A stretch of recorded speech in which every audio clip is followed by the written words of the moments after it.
Bonjour et bienvenue dans cette nouvelle vidéo du mois Généatech. Je suis Sébastien Délinger du blog Marques Ordinaires que je tiens depuis 2013. Dans cette nouvelle vidéo, je vous propose de découvrir des ressources complémentaires et alternatives pour approfondir l'histoire de ses ancêtres. Parmi ces ressources complémentaires que l'on peut retrouver, nous allons citer les articles de revues, les articles d'érudits, de scientifiques, de géographes, de sociologues qui peuvent nous apporter des informations très précieuses sur l'histoire et la vie de nos ancêtres, mais également des ouvrages, des livres. Et enfin, je parlerai aussi des articles de journaux de la presse ancienne qui peuvent aussi nous apporter des informations intéressantes.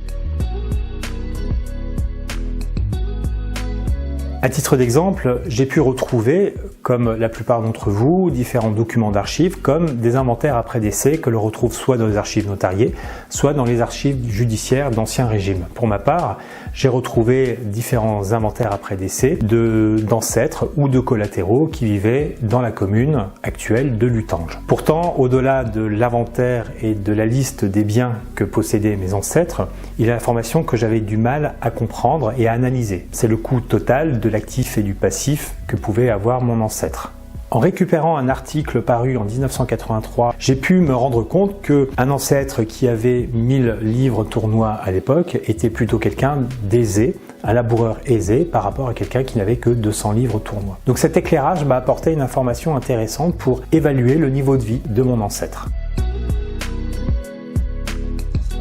Un autre intérêt de ces ressources complémentaires, que ce soit des articles de revue ou des ouvrages, ce sont les ressources mêmes que ont utilisées le ou les auteurs dans la rédaction et l'analyse. Je prends par exemple cet article-là, sur lequel je vais retrouver des informations intéressantes, mais surtout je vais pouvoir retrouver la bibliographie, les ressources bibliographiques sur lesquelles il s'est appuyé. Et dans ces ressources bibliographiques, très souvent je retrouve des codes de documents, des archives sur lesquelles il s'est appuyé. Pour moi, c'est une nouvelle source d'information qui me permet d'aller au-delà des archives que je connais et que je maîtrise, ça me permet d'aller au-delà de ma zone de confort et de découvrir d'autres ressources très intéressantes. À titre d'exemple, j'ai recherché dans le cadre de la préparation de mon article sur les recensements dans le cadre du challenge AZ, des informations pour comprendre pourquoi les recensements avaient disparu en Moselle et donc j'ai découvert qu'ils avaient été détruits pendant la Seconde Guerre mondiale. Mais lors de mes recherches, j'ai pu retrouver un article qui m'expliquait comment retrouver des traces sur la démographie de la population en Lorraine avant la Révolution, donc pendant l'Ancien Régime. J'ai ainsi pu découvrir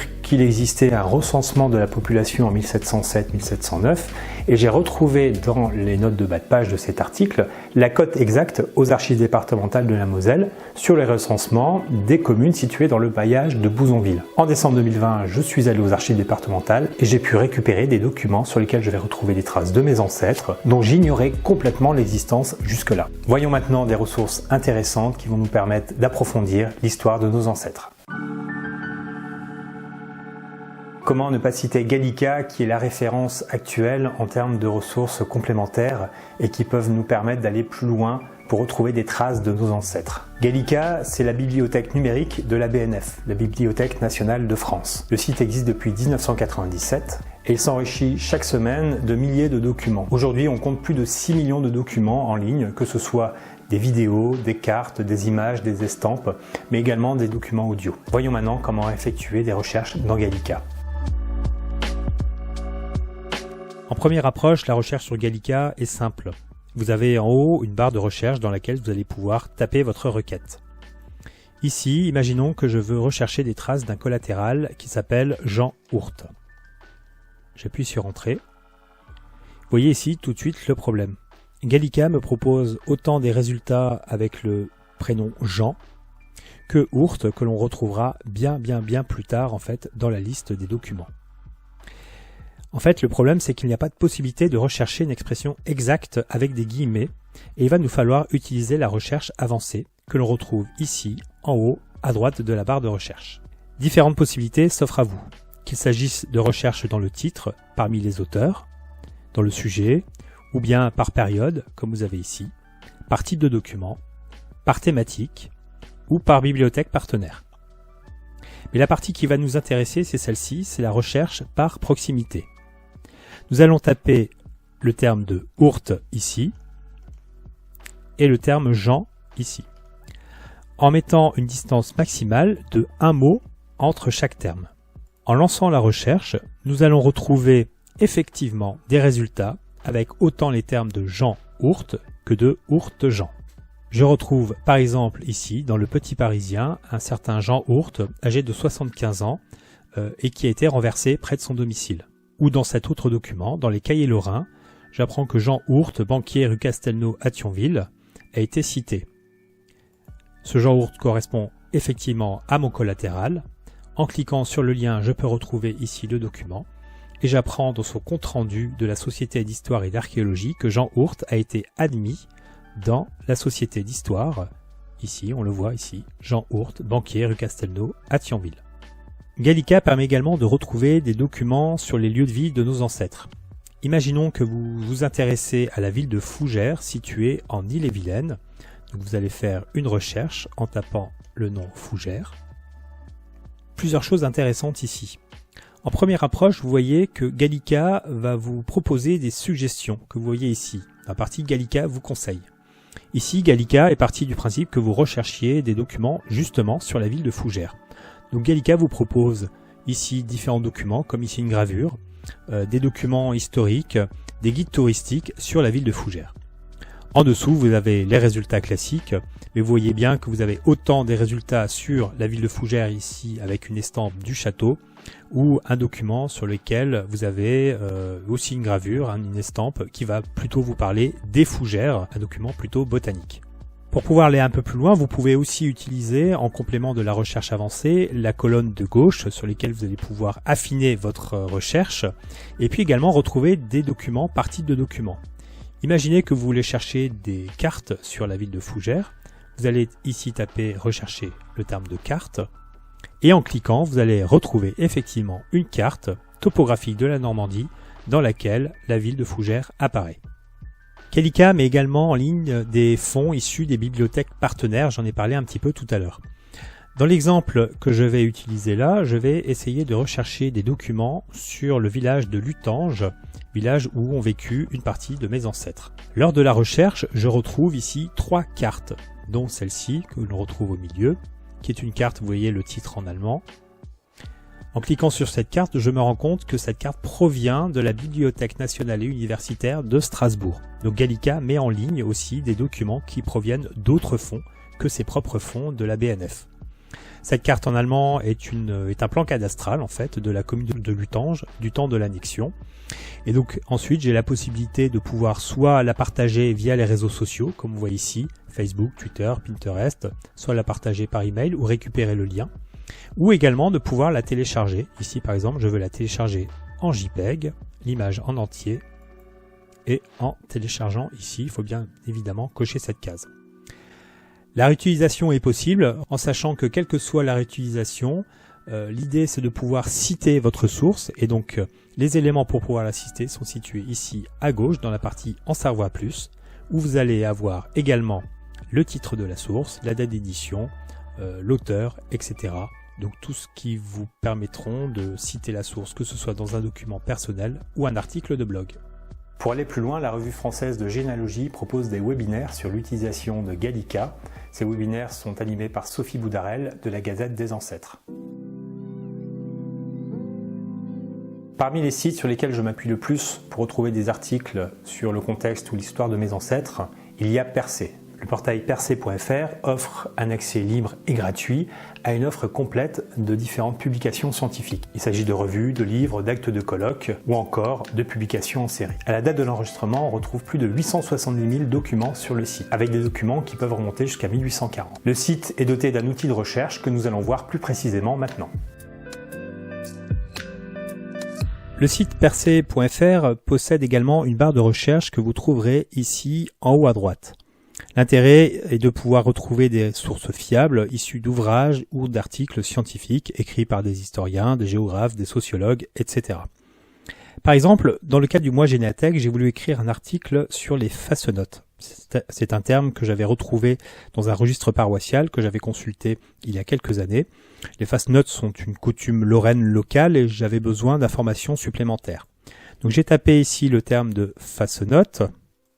Et donc ma recherche m'a permis de retrouver ici, sur Percé, un seul document, le traité des superstitions de Jean-Baptiste Thiers. J'y ai appris ici que les façonnottes étaient fêtées le premier dimanche de carême, c'est-à-dire le dimanche des brandons, et donc les jeunes d'une paroisse s'assemblaient pour la circonstance au son des violons et désignaient à haut cri des époux et des épouses à tous les fils et filles du village, c'est-à-dire tous ceux qui étaient célibataires. Donc cet article m'a permis de confirmer des informations que j'avais pu récupérer par ailleurs et d'avoir une bibliographie fiable pour mon article que j'ai rédigé précédemment. Essayons maintenant une autre recherche.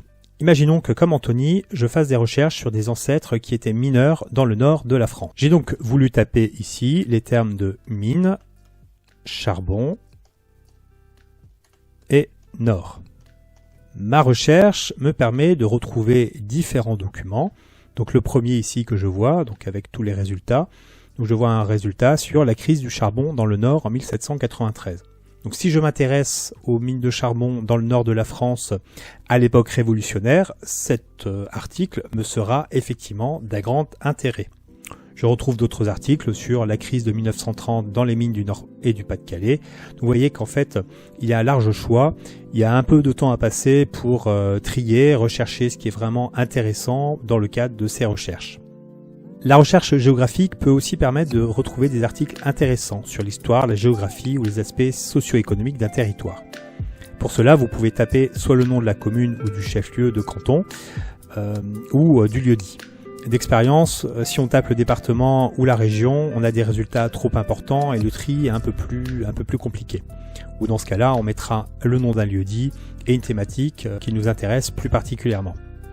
Imaginons maintenant que comme Élodie, vous ayez des ancêtres qui vivaient à côté de Sancergues dans le Berry.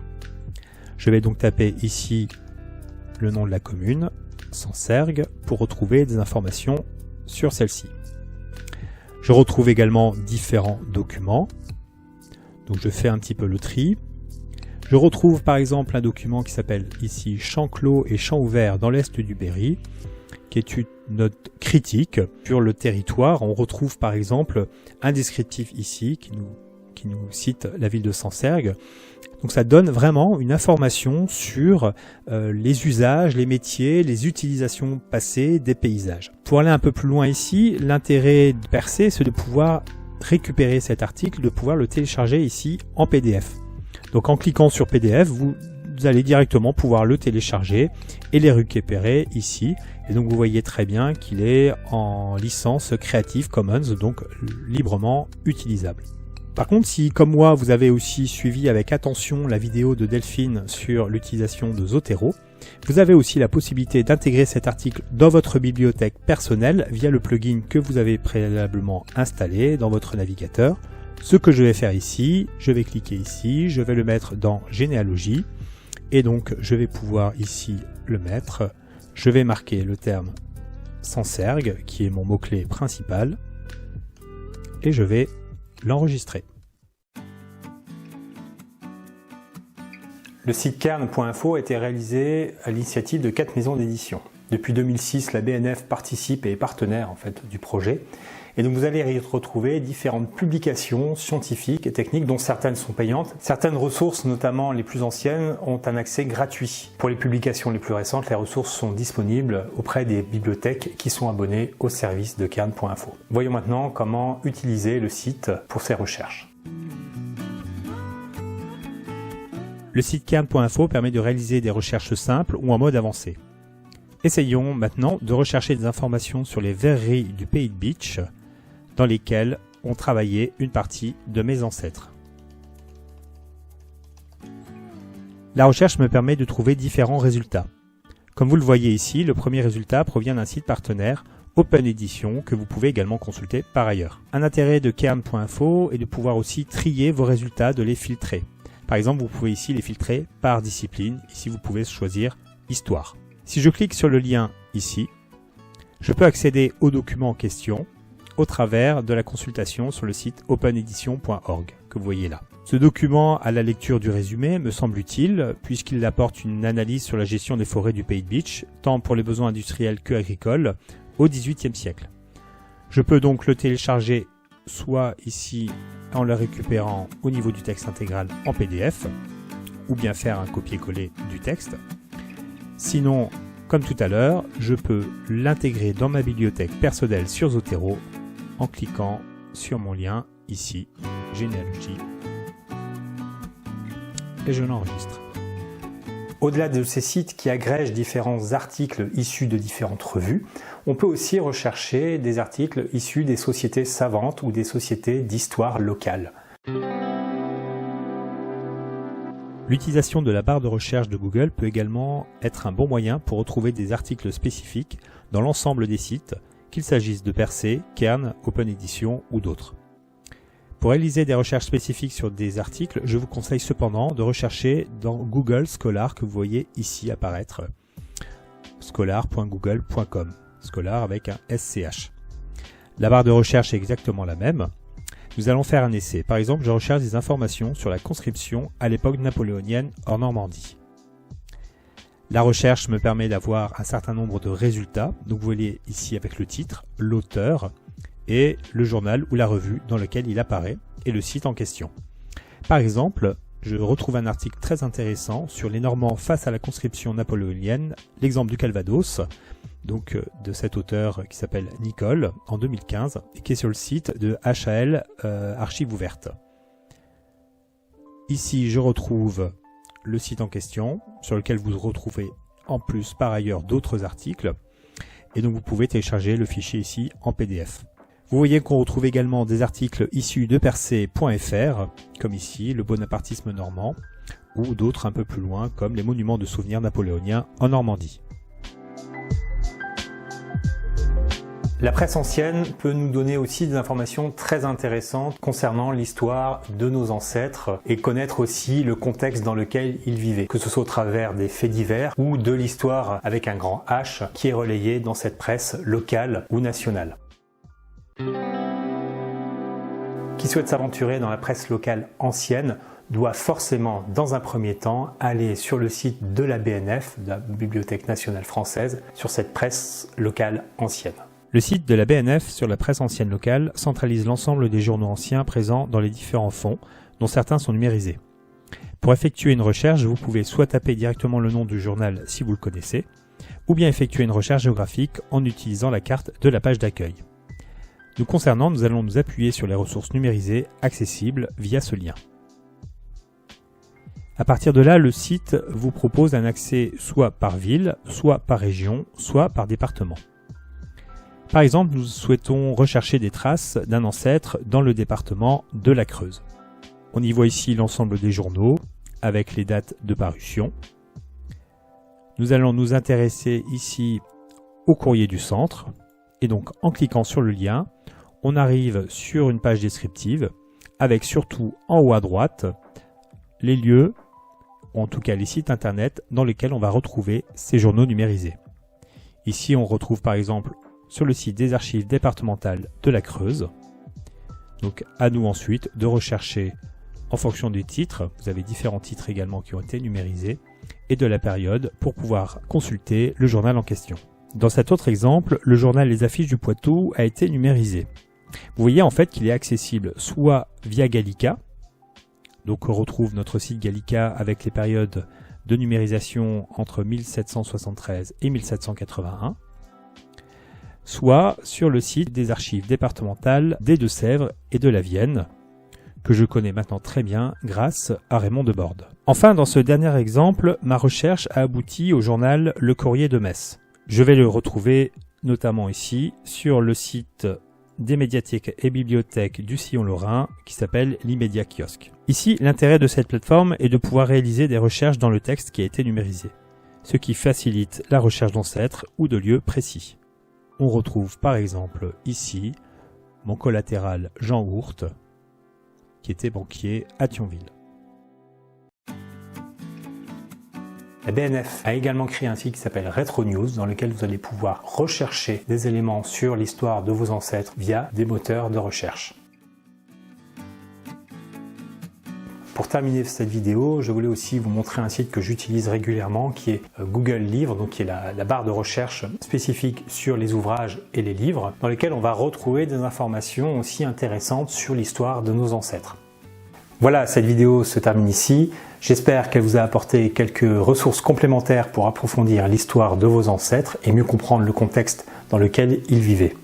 Bien évidemment, je ne prétends pas à l'exhaustivité. Donc si vous connaissez d'autres sites intéressants pour approfondir l'histoire de ces ancêtres au travers d'articles, de revues ou de documents autres que les documents d'archives, n'hésitez pas à les citer en commentaire et cela permettra peut-être de faire une deuxième vidéo à partir de vos idées. Si cette vidéo vous a plu, n'hésitez pas à mettre un petit pouce bleu, à vous abonner également à la chaîne Généatech. Vous y retrouverez d'autres vidéos sur la généalogie et le numérique. Vous pouvez également nous retrouver sur les autres réseaux sociaux comme Twitter ou Facebook. À très bientôt!